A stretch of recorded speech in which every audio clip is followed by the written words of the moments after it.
Assalamualaikum warahmatullahi wabarakatuh. Selamat pagi. Apa kabarnya hari ini semua? Mudah-mudahan hari ini semuanya dalam keadaan sehat walafiat dan masih tetap semangat. Sebelum memulai pelajaran, marilah kita berdoa terlebih dahulu dengan selalu mengucap basmalah. Bismillahirrahmanirrahim. Ya. Hari ini hari Senin tanggal 9 Agustus tahun 2021. Materi kita yaitu tematik masih pada tema 1, selamatkan makhluk hidup, dan sekarang masuk pada subtema 3. Ayo selamatkan hewan dan tumbuhan. Dan sekarang masuk pada pembelajaran 1 dan pembelajaran 2 ya. Silakan anak-anak Bunda buka bukunya pada halaman 51 ya. Kita masuk pada muatan IPA KD 3.1 dan 4.1, yaitu pelestarian hewan. Makhluk hidup memerlukan tempat tinggal untuk hidup dan berkembang. Nah, tempat tinggal makhluk hidup disebut dengan habitat ya. Perlu diingat, pengertian dari habitat itu yaitu tempat tinggalnya makhluk hidup ya. Seperti apa? Seperti hutan. Nah, hutan itu harus kita jaga agar hewan dan tumbuhannya bisa tinggal di dalamnya ya, dan dapat melangsungkan hidupnya. Keberadaan hewan dan tumbuhan sangat penting. Nah, dan harus kita lestarikan. Agar apa? Agar tidak punah, agar dapat kita manfaatkan dan dapat dimanfaatkan oleh manusia sebagai bahan makanan.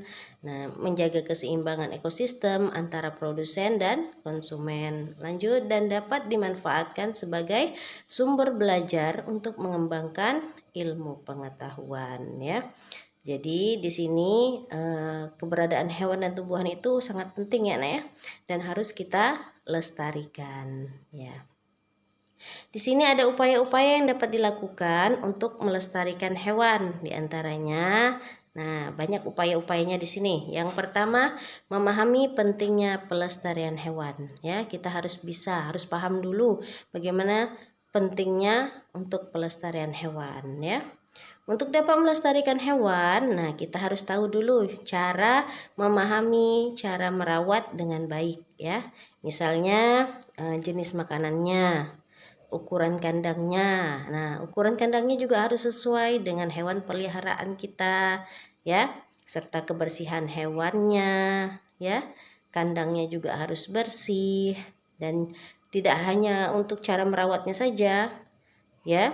Kita harus memelihara hewan itu, kita juga harus memperhatikan jumlah populasinya ya. Nah, nih misalkan hewan tersebut adalah hewan yang langka.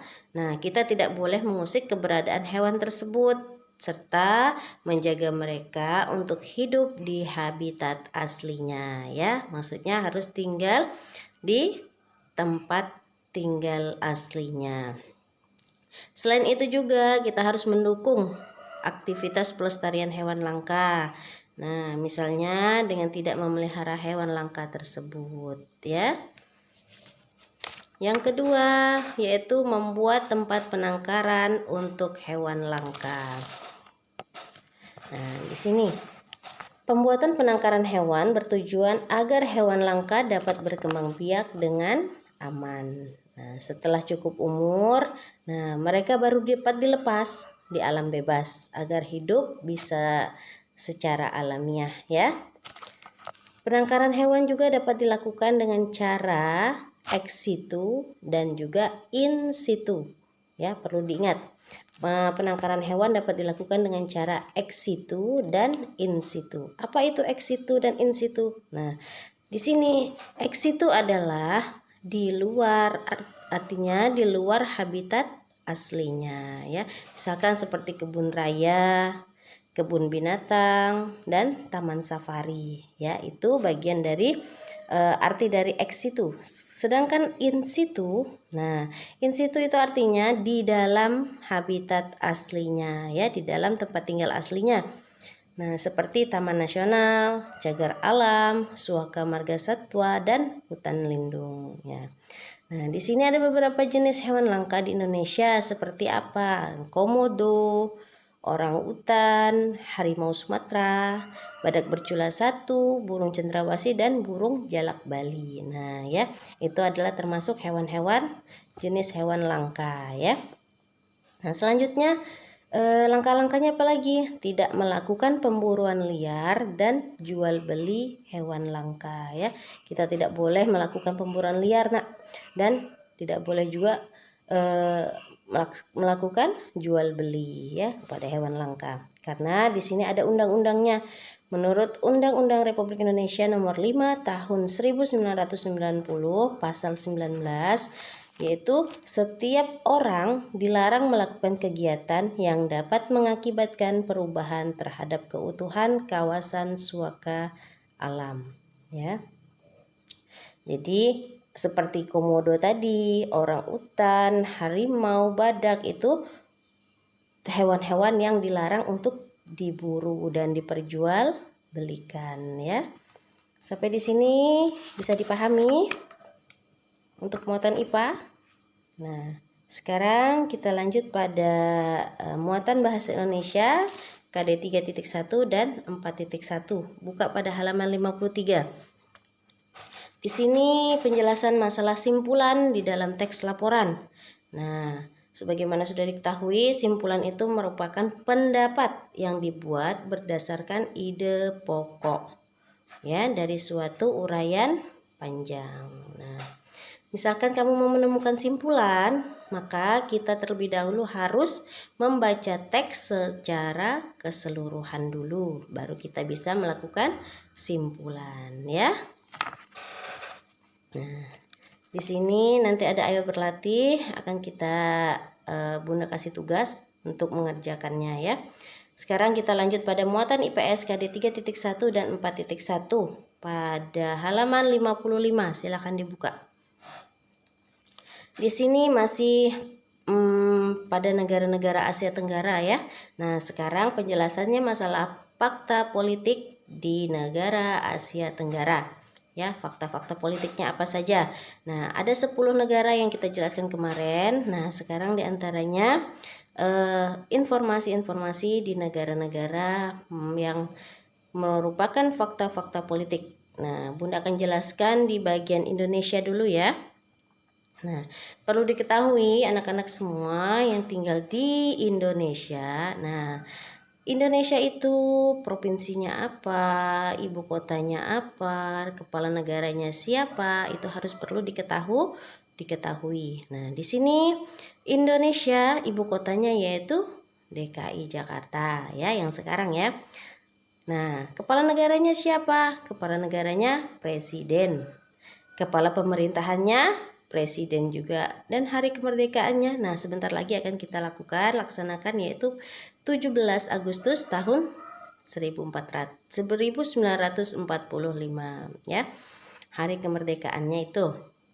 Nah, bahasa resminya bahasanya Indonesia. Lagu kebangsaannya apa? Indonesia Raya. Dan mata uangnya negara kita apa? Rupiah ya. Harus perlu diketahui itu nak. Nah, sedangkan lambang negara kita yaitu lambangnya Garuda. Ya, dasar negara kita yaitu Pancasila. Setiap sila memiliki nilai-nilai yang diamalkan dalam kehidupan kita sehari-hari ya. Dan Indonesia juga mempunyai semboyan. Apa itu semboyan kita? Bhinneka Tunggal Ika. Apa artinya? Sudah Bunda jelaskan kemarin. Bhinneka Tunggal Ika artinya walau berbeda-beda tetap satu jua. Walaupun kita berbeda agama, berbeda suku, berbeda ras, nah tapi kita harus tetap satu ya. Nah, satu akan Bunda jelaskan lagi di negara Malaysia. Malaysia itu ibu kotanya yaitu Kuala Lumpur. Nah, kepala negaranya yang di Pertuan Agung namanya ya. Kepala pemerintahannya yaitu Perdana Menteri. Hari kemerdekaannya pada tanggal berapa? Tanggal 31 Agustus tahun 1957. Ya. Bahasa resmi mereka yaitu Melayu. Lagu kebangsaan mereka Negaraku, dan mata uang mereka yaitu ringgit ya. Di sini Malaysia merupakan negara kerajaan yang berbentuk federasi. Kepala negaranya yaitu Sultan yang di Pertuan Agung. Nah, yang dipilih bergantian dengan masa jabatan selama 5 tahun. Pemerintahan dijalankan oleh Perdana Menteri yang dibantu oleh parlemen. Malaysia juga diberikan kemerdekaan oleh Inggris pada tanggal 31 Agustus tahun 1957 ya. Di sini akan Bunda jelaskan hanya 2 negara saja, nanti selebihnya dibaca sendiri ya.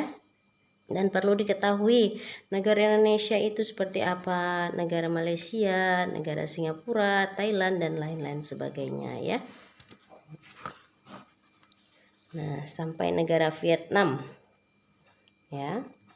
Lanjut, kalau sudah dipahami, kita masuk pada pembelajaran 2 PPKN ya, muatan PPKN KD 3.1 dan 4.1. Penerapan sila-sila Pancasila dalam kehidupan sehari-hari. Nah, kita sudah mempelajari kemarin sila ya, sila-sila dari sila pertama, kedua, ketiga, dan juga sampai sila sampai kelima. Nah, contoh-contohnya juga sudah kita pelajari. Nah, yang sesuai dengan nilai-nilai Pancasila ya. Jadi sikap tersebut tidak dapat diterapkan pada hubungan antara sesama manusia, tetapi juga perlu diterapkan dalam menyayangi hewan ya. Bukan hanya sesama manusia, tapi sesama hewan ya. Harus kita terapkan untuk menyayangi hewan tersebut ya. Salah satu penerapan sila-sila Pancasila yaitu antara lain bisa melestarikan hewan langka yang ada di Indonesia. Misalnya orang hutan ya. Orang hutan itu merupakan hewan yang dilindungi karena keberadaannya langka. Menjaga dan melindungi hewan langka merupakan kewajiban seluruh warga Indonesia. Ya. Pihak-pihak yang berusaha memburu dan menyakiti hewan tersebut akan diberi sanksi tegas oleh negara ya. Tidak boleh diburu ya Nak ya.